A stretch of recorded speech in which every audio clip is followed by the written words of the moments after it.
Bonjour, ici Paul-André Durocher, archevêque de Gatineau.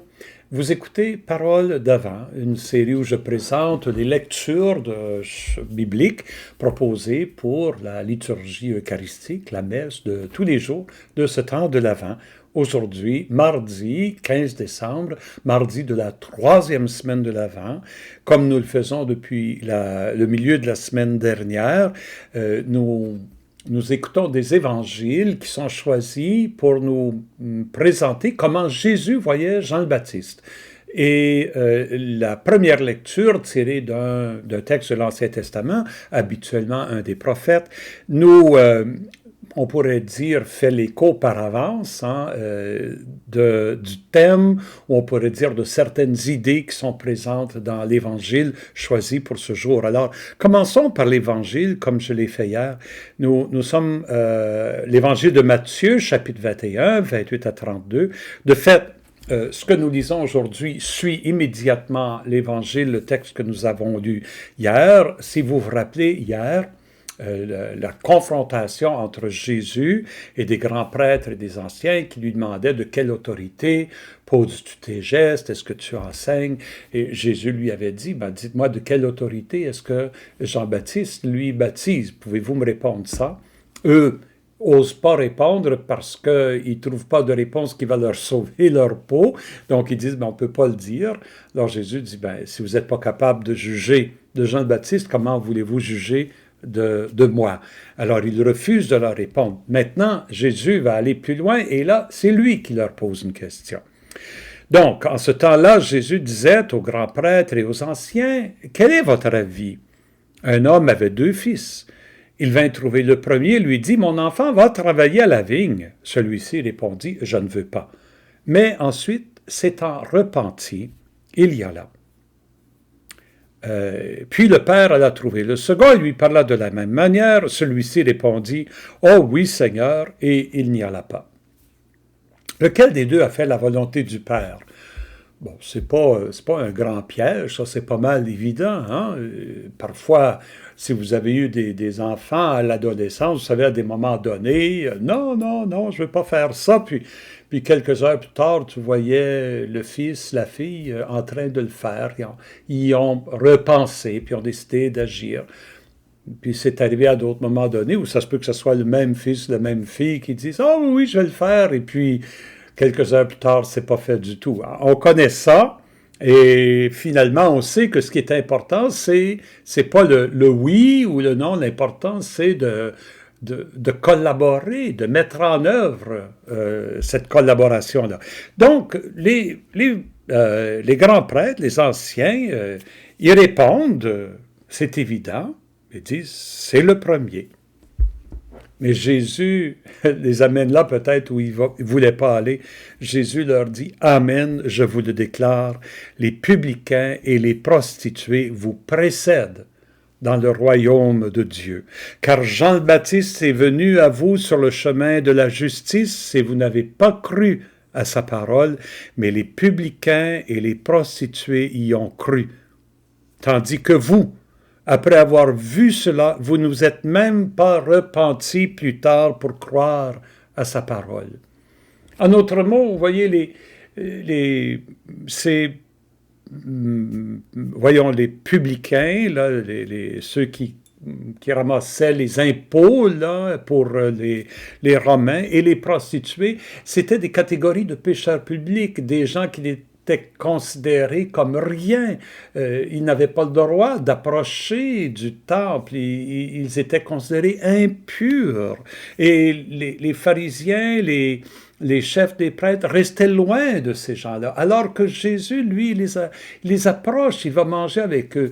Mais justement, Jean le Baptiste les avait attirés aussi. Ces gens-là étaient venus écouter Jean-Baptiste prêcher, proposer, vous ne pouvez pas aller au temple pour le pardon des péchés parce que vous êtes impurs, venez dans l'eau vous faire baptiser en signe de pardon des péchés, pour demander pardon. Et ils venaient, ils répondaient, ils ont changé leur vie. Jésus nous le dit, ils ont changé leur vie, ils marchent sur le chemin de la justice que Jean-Baptiste a proclamé.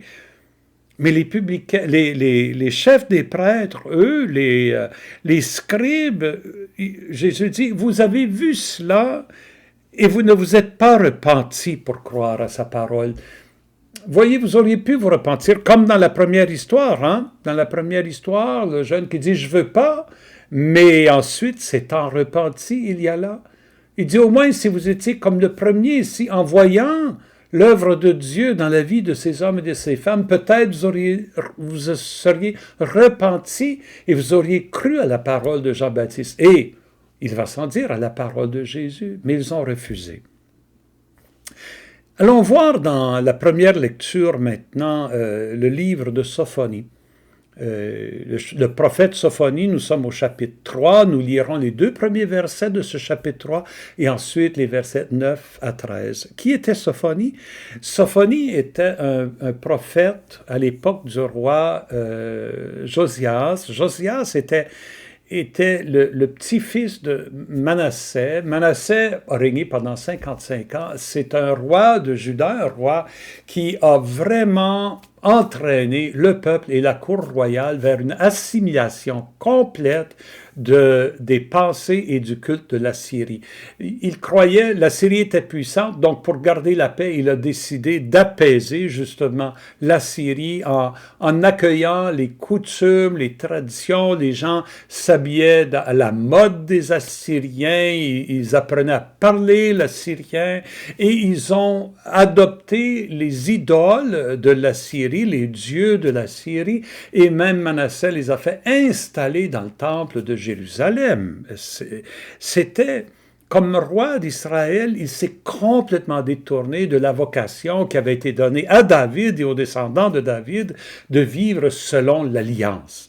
Alors, il négligeait complètement l'alliance. Son petit-fils, Josias, lui, il a changé ce parcours-là. Lui, il est revenu, ça a pris du temps, il est devenu roi à l'âge de 8 ans, donc il a fallu qu'il atteigne sa majorité, mais lui a voulu être fidèle. Il a entrepris une réforme du culte dans le temple et il a rétabli l'alliance comme la loi du peuple.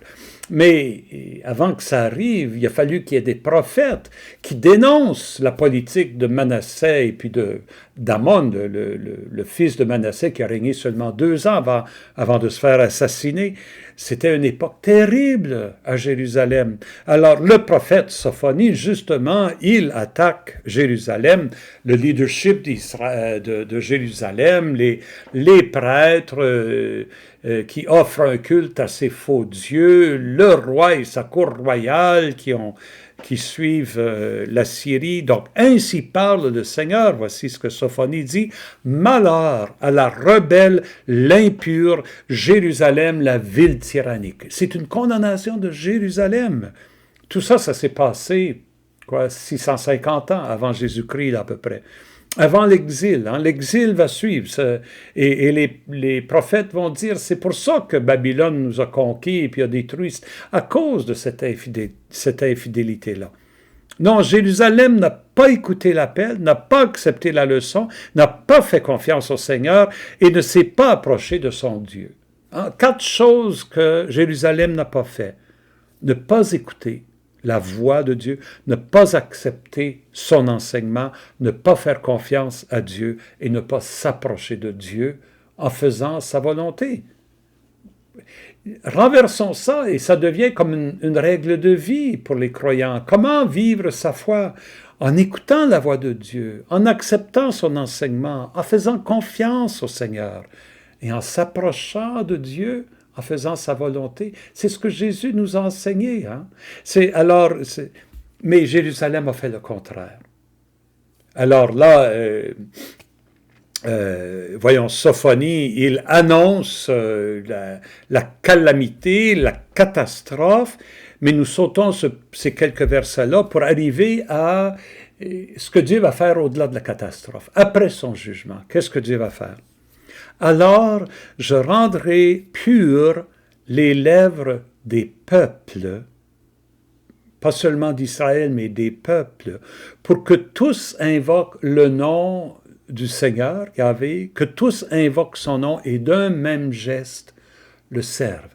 Donc il annonce comme un renouvellement après la destruction, après le jugement, il y aura un renouvellement. D'au-delà des fleuves de l'Éthiopie, écoutez, l'Éthiopie, là, c'est loin d'Israël, là. Il faut passer par le Negev, il faut traverser l'Égypte et descendre jusqu'en Éthiopie, c'est un bon bout. D'au-delà de ces fleuves-là, ceux qui m'adorent, mes enfants dispersés, m'apporteront mon offrande. C'est comme si Sophonie est en train de dire, il y a des gens qui ne sont pas d'Israël, qui sont ailleurs, mais qui ont un cœur fait pour adorer le vrai Dieu. Et Dieu va les appeler de ces contrées-là. Ce jour-là, Jérusalem, il part toujours à Jérusalem, tu n'auras plus à rougir de tes méfaits et de tes crimes contre moi, car alors j'extirperai de toi ceux qui se vantent avec insolence. Tu cesseras de te pavaner sur ma montagne sainte. Hein? Qui se vantent l'insolence, ils se pavanent. C'est quoi ça finalement? C'est l'orgueil de ces gens-là qui disent on va être capable de faire notre chemin sans Yahvé. Alors le contraire de cet orgueil-là, c'est quoi? C'est l'humilité des gens qui écoutent. Et c'est ça ce que Sophonie annonce. Je laisserai chez toi un peuple pauvre et petit. Il prendra pour abri le nom du Seigneur. Son abri ne sera pas des grands palais, ça va être le nom du Seigneur, Yahvé. Ce reste d'Israël, un petit reste, ce ne sera pas un peuple puissant, ce sera un petit reste, mais ce petit reste ne commettra plus d'injustice, ne diront plus de mensonges, dans leur bouche plus de langage trompeur.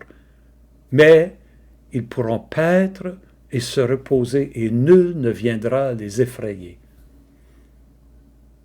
Cette leçon de Sophonie, on voit comment elle se connecte à l'évangile de Jésus, parce que Jésus est en train de dire, vous les riches, les puissants, les arrogants, qui vous vantez de votre bon esprit religieux, vous allez être mis de côté, et ça va être les petits, les humbles, ces gens qui pensent qu'ils ne valent rien parce qu'à journée longue, vous leur dites qu'ils ne valent rien. Ce sont eux qui vont connaître, à cause de leur humilité et de leur petitesse, de leur pauvreté, elles pourront accueillir cette bonne nouvelle et correspondre au projet de Dieu, le royaume de Dieu.